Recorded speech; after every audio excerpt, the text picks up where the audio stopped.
For those of you who are feeling still a little daunted by getting started on Project 2, here's a little video about what you might do.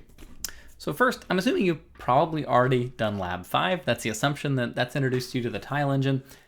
And it also gives you a chance to learn how to break complicated drawing tasks into small pieces. Those are the important things. Once you've done that, you can start talking about or working on phase 1, and that's what this video is going to be talking about a lot.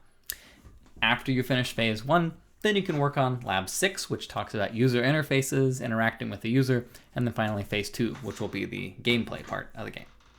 Now, let's talk a little bit about how you might approach things. If you've been trying stuff out, you've been a little confused, and you feel like your workflow is slow, I'll start by saying an important point, which is even though the specification presents things in the order that a user of a finished project will encounter, like for example, talks about the menus first, that doesn't mean you should start by working on the menus. In fact, you totally shouldn't.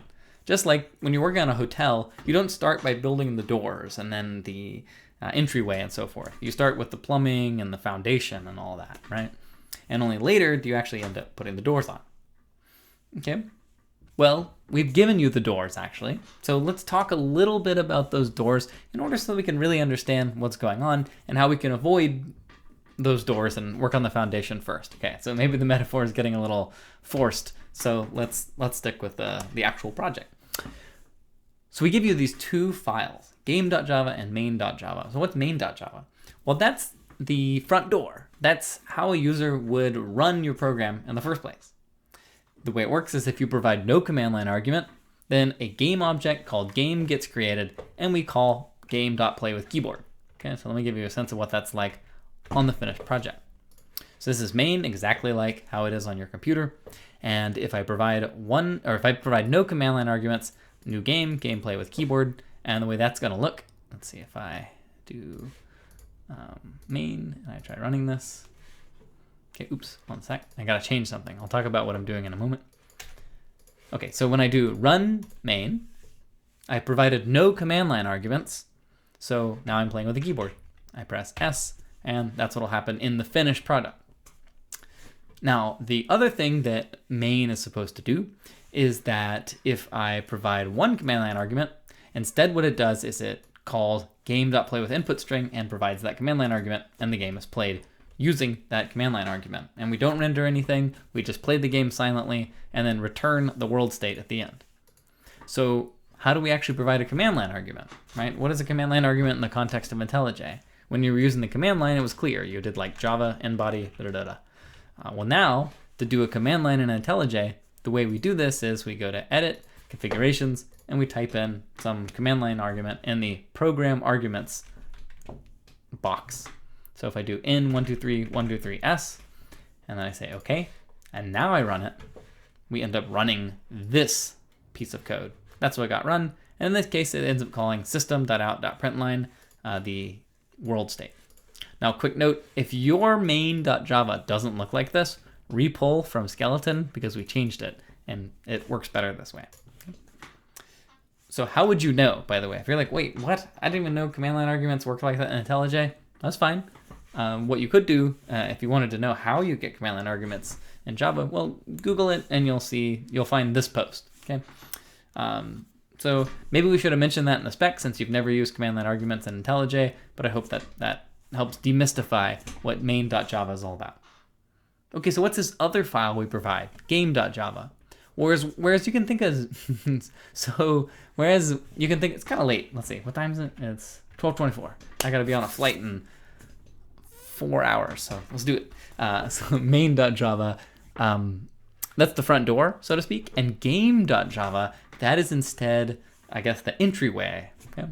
So what does game.java do? Well, it's a slightly lower level class in the hierarchy of abstraction. What it does is it handles the input that the user provides, either through the keyboard or through the input string. It provides these two methods. And it's totally fine when you get around to writing game.java to pass the work on to lower level classes that do other things. But it's actually also totally fine, by the way, to call game methods directly. So you might write JUnit tests that call play with input string or whatever, and that's fine too. Okay, so it's okay to bypass the front door. That's just something you're going to do once you're totally done. So that's what game.java and main.java are all about. But let me tell you, if you're just getting started on project 2, you actually don't even need to think about Game.java or Main.java at all. When you're first working on phase 1, when you just want to draw some stuff, don't bother with them, right? This is the front door, or this is the front door, this is the entryway, but skip them. So in my case, to give you a sense of what happened, I wrote a map generator class. I knew I wanted to generate a map somehow. And then I wrote basically like a map visual, or a map generator launcher. I called it map visual test. And all it did is call methods in map generator directly. And I didn't do anything with Game.java. I didn't do anything with Main.java. I didn't even ask the user for a seed. There was no sense of a random seed that's collected from any source at all. I just had a hard-coded seed somewhere.